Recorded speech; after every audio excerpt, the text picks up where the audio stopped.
নমস্কার সবাইকে, good morning. কেমন আছো তোমরা সবাই? আশা করছি সবাই ভীষণ ভালো আছো, আর আমিও কিন্তু খুব ভালো আছি। তো এখন থেকে তোমাদেরকে সাথে নিয়ে ব্লগটা আমি স্টার্ট করছি। এখন বাজে সকাল 9টা, আর এখন থেকে তোমাদেরকে সাথে নিয়ে পাশে নিয়ে ব্লগটা আমি স্টার্ট করছি। তো দেখো, সকালে ঘুম থেকে উঠে গেছিলাম জিমে, আর ওখান থেকে ফিরে এসে জামা কাপড় কেচে একবারে সমস্ত কিছু করে ফেলেছি আজকে। তো ভিডিওটা অন করব, ফোনে চার্জ ছিল না, এই হচ্ছে ব্যাপার। তো ওই কারণে ফোনে চার্জ না থাকার কারণে আমি ভিডিওটা অন করতে পারিনি। তো যাই হোক, এখন থেকে ভিডিওটা স্টার্ট করছি, কি আর করা যাবে। তো যেহেতু জিম থেকে এসেছি, ওই কারণে ভাবলাম একবারে স্নান সেরে তারপরে আজকে হচ্ছে সমস্ত কাজ করব। আর এই দেখো, আমি হচ্ছে লাগাচ্ছি একটা হচ্ছে ঘরোয়া টোটকা। সেটা হচ্ছে গায়ে ট্যান পড়ে যাচ্ছে, যেহেতু গরমকাল পড়ে যাচ্ছে আর আমাকে রোদে দিয়ে যেতে হয়, তো ওই কারণে হচ্ছে ট্যান পড়ে যাচ্ছে। তো ওই কারণে হচ্ছে এইটা হচ্ছে আমার একটা মাসি শাশুড়ি দিয়ে গেছিলো। তো উনি হচ্ছে এইসব ঘরোয়া টোটকাগুলি উনি নিজে বাড়িতে তৈরি করে।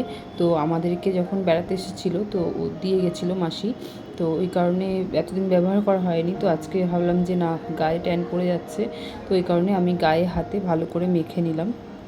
তো যদি দেখি এই হোম রেমেডিটা ভালো কাজ করছে, তো মাসিকে বলবো যে তুমি কী করে বানিয়েছো, তো আমাকে বলো, আমি এটা ব্যবহার করব। তো মনে হচ্ছে বেশ ভালো, যেহেতু ঘরোয়া উপকরণ দিয়ে সমস্ত কিছু করা, তো ওই জন্য জিনিসটা ভালো হবে, কোনো সাইড এফেক্ট হবে বলে মনে হয় না।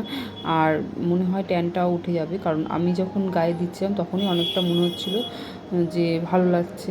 তো যাই হোক, মুখেও আমি ভালো করে মেখে নেব, নিয়ে স্নান টান করে নিই, তারপরে তোমাদের সাথে দেখা হচ্ছে। তো যাই হোক, আমি স্নান টান করে চলে এসেছি, আর এদিকে দেখো রান্নাও বসিয়ে দিয়েছি। আর তোমাদের সাথে যেটা শেয়ার করা সেটা হচ্ছে আমি তো দিয়েছি ওইটা বেশ, আর আমার খুব ভালো লেগেছে দিয়ে। আর মনে হচ্ছিলো অনেকটা ভালো লাগছিলো, মানে গায়ে ট্যানটা অনেকটাই উঠেছিল। তো জানি না একদিন দেওয়াতে কতটা উঠেছে, তবে আমার মনে হয় এটা বেশ ভালো কার্যকরী। তো আমি তো মাসির থেকে এটা জেনে নেব, তো জেনে আশা করছি যদি জানি তোমাদেরকে অবশ্যই শেয়ার করব। তো আজকে দেখো ব্রকলি দিয়ে এগুলো সমস্ত কিছু ভাজা হচ্ছে, আর সকালে হচ্ছে রুটি হবে। তো সকালে আজকে রুটি করব, আর দুপুরে রান্নাটা আজকে মাই করবে। তো ওই কারণে সকালে এদিকটায় ভাজা আমি অলরেডি বসিয়ে দিয়েছি, আর ওইদিকে আমি রুটি বানানোর জন্য সমস্ত কিছু জিনিসপত্র রেডি করে নিয়েছি। তো রুটিটা আমি তৈরি করে নেব, আর হচ্ছে যেহেতু সকালেও খাবো আর দুপুরেও আজকে লাঞ্চে আমাকে রুটিই নিতে হবে। তো আজকে অনেক কটা রুটিই বানাতে হবে সকালে, যেহেতু বাড়ির সবাই খাবে মোটামুটি রুটি। আর এখন বাজে প্রায় 10টা মতো। তো আমাকে এই রুটি করে তারপর নিজেও রেডি হতে হবে, রেডি হয়ে তারপরে যাব অফিসে। আর আজকে রাতের বেলায় হচ্ছে একটা নেমন্তন্ন আছে, আর দুপুরবেলায় সত্যি বলতে খাওয়ার মতো কেউই নেই, আমার হাজব্যান্ড শুধু আছে, আর আমার শ্বশুর শাশুড়ির নেমন্তন্ন রয়েছে আমার বাপের বাড়িতে। তো দেখো, এত ঠান্ডা লেগে গেছে, সকালে স্নান করলে আমার প্রচণ্ড পরিমাণে ঠান্ডা লেগে যায়। তো কি করা যাবে, তো সকালে কাজে যেতে হয়, তো সেই কারণে সকালে তো স্নান করতেই হবে, কিন্তু এই ঠান্ডাটা আমার লেগেই থাকে, মাঝে মাঝে কমে আবার মাঝে মাঝে ঠান্ডা লেগে যায়। তো যাই হোক, রুটিগুলো বানিয়ে নিই আমি ততক্ষণে। তো আমার রুটি মোটামুটি বানানো হয়ে গেছে, কমপ্লিট। আর এদিকে তারপরে খাওয়া দাওয়া করবো, আর মেয়েকেও খাওয়াবো, তারপরে ওকে পাঠিয়ে দেবো বাপের বাড়িতে, কারণ 9টা থেকে পড়াতে আসবে ম্যাম। তো পড়াতে আসবে, ওখানে পড়ানো হয়ে গেলে তারপরে ওরা খেয়ে দিয়ে বাপের বাড়িতেই আমাদের আজকে নিমন্ত্রণ বললাম মায়ের। তো আমি তো যেতে পারবো না, কারণ আমাকে অফিসে যেতে হবে। তো ওরা যাবে, আর আসার সময় ওরা মেয়েকে নিয়ে তারপরে চলে আসবে।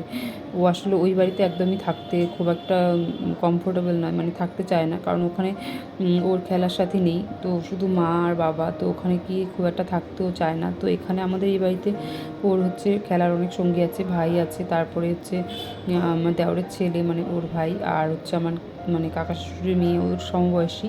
তো ওইখানে থাকতেই বেশি পছন্দ করে, একদমই ওখানে যেতে চায় না। যত বলি পাঠাই, ও আর কি খুব বিরক্ত হয়।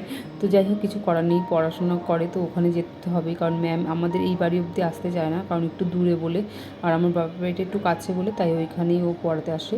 তো যাই হোক, কিছু করার নেই। আর শীতের জামা কাপড়গুলো কেচেছি, ওগুলো একটা একটা করে তুলে রাখি।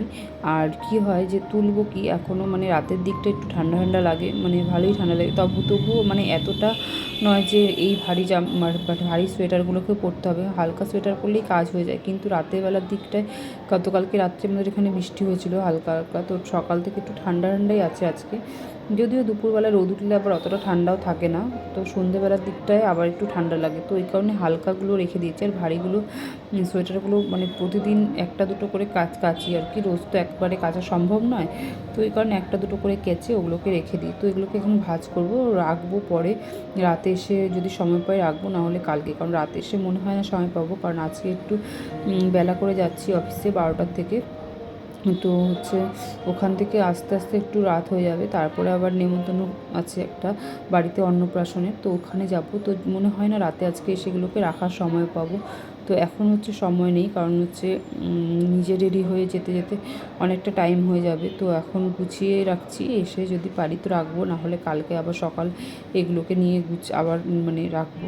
তো একটা সাইড করে এগুলোকে রেখে দেবো। একটা সংসারে রান্নাবান্নার মানে যতটা না সময় লাগে তার থেকে বেশি সময় লাগে হচ্ছে মানে ঘর ফর গোছাতে। এই ঘর গোছাতে আর গোছগাছ করে মানে রান্নার কাজ করে গোছগাছ করতে সময় চলে যায় অর্ধেক। মানে মানে যতক্ষণ রান্নাতে সময় লাগে তার থেকে বেশি সময় লাগে সব জিনিসপত্র গোছাগাছি করতে।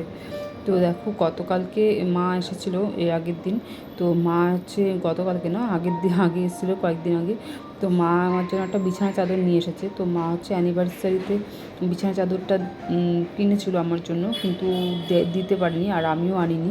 তো আজকে মা বলছে কবে থেকে বলছি আনার জন্য, তুই নিয়ে যাচ্ছিস না, তো ওই জন্য আমি নিয়ে এসেছি। তোমরাই দেখে বলো কেমন হয়েছে। আমার তো ভীষণ পছন্দ হয়েছে বিছানা চাদরটা। আর মা এর আগেও একটা বিছানা চাদর মা আমাকে দিয়েছে, তো আমি নিজে এখনও খুব একটা বিছানা চাদর বিয়ের পরে কিনিনি, তো যে কটা দিয়েছে মাই দিয়েছে। তারপরে বোনের বর একটা দিয়েছিল এর আগের বার আমার বার্থডেতে, তো কেউ না কেউ দিয়েই থাকে, তো এই কারণে না বিছানা চাদরটার খুব একটা আমার কেনা হয় না আর কি, নিজে কিনি। তারপরে বিয়ের সময় পেয়েছিলাম, তো ওগুলো রয়েছে। তো যাই হোক, এইগুলো কেমন হয়েছে তোমরা জানিও। আর এই গামছাটা, এটা হচ্ছে আমার মা নিজে হাতে তৈরি করেছে গামছাটা। আমাদের বাপের বাড়িতে তাঁত আছে, তো মা হচ্ছে এই গামছাটা তৈরি করেছে, তো মার থেকে এই গামছাটা আমি নিয়ে এসেছি ব্যবহার করার জন্য। তো এদিকে সমস্ত কাজ তো মোটামুটি হয়েছে, আলনার ওই জামা কাপড়গুলো গুছালেই মোটামুটি হয়ে যাবে, তারপরে রেডি হয়ে যাব আমি। সমস্ত কিছু গুছিয়ে নিজেও রেডি হয়ে নিয়েছি, আর এদিকে বিছানাটা পরিষ্কার করে দিচ্ছি, কারণ বাড়িতে থাকবো না, তো বিছানাটা অগোছালো থাকলে ভালো লাগবে না, তো একজন লোক আসলেও দেখতেও বাজে বলবে। তো যাওয়ার আগে সমস্ত কিছু গুছিয়ে তারপরে আমি সবার শেষে বিছানাটা ঝেড়ে নিই, তারপরে বেরোই। আর এদিকে দেখো আমার লাঞ্চ নিয়ে নিয়েছি আমি, আর এদিকে নিয়ে নেবো সমস্ত কিছু গুছিয়ে, আর এখন পড়বো বেরিয়ে। তো দেখা হচ্ছে আবার রাতে তোমাদের সাথে। আজকে রাত্রি 10টার বেশি বেজে গেছে এখন। আজকে অফিসের একটা মেশিন খারাপ হয়ে গেছে, আর ওই কারণে আস্তে আস্তে এতটা দেরি হয়ে গেছে। মানে আমাদের যাওয়ার কথা ছিল আটটার সময় ছুটি হওয়ার কথা ছিল, সেখানে 9:30টার সময় ছুটি হয়েছে, আর ওখানে বাড়ি আস্তে আস্তে আমার হয়ে গেছে 10টা। তো 10টার বাড়ি 10-10:15টার সময় এসেছি বাড়িতে, তো এসে রেডি হয়েছি কোনো রকমে তাড়াহুড়ো করে। আর আমাকে কেমন লাগছে কমেন্ট করে কিন্তু জানাতে হলো না। তো যাই হোক, চলে যাব সেই অন্নপ্রাশনের বাড়িতে। আর দেখো পাশেই ছিল আমাদের, ওই জন্যই আসতে পেরেছি, নাহলে দূরে হলে আর যাওয়া যেত না। তো যাই হোক, ওখানে আসলাম, আর এখানে এসে সবার সাথে কথাবার্তা বলছিলাম, আর এদিকে বাচ্চাদের সাথে ছবিও তুলেছিলাম কতগুলো। তো যাই হোক, তারপরে আমরা এখানে কিছুক্ষণ দাঁড়িয়ে ফুচকা টুচকা খেলাম, তারপরে খাওয়া দাওয়া করে চলে এসেছিলাম বাড়িতে। বেশিক্ষণ আর দাঁড়াইনি, কারণ রাত হয়ে গেছিলো অনেকটাই। তো আজকের ভিডিওটা তোমাদের কেমন লাগলো কমেন্ট করে জানিও। আশা করছি ভালো লাগবে আজকের ভিডিওটা। আর যদি ভালো লাগে লাইক করে দিও, সাবস্ক্রাইব করে দিও চ্যানেলটা, আর অবশ্যই নিজেদের পরিবারের লোকেদের সাথে শেয়ার করো ভিডিওটা যদি ভালো লেগে থাকে।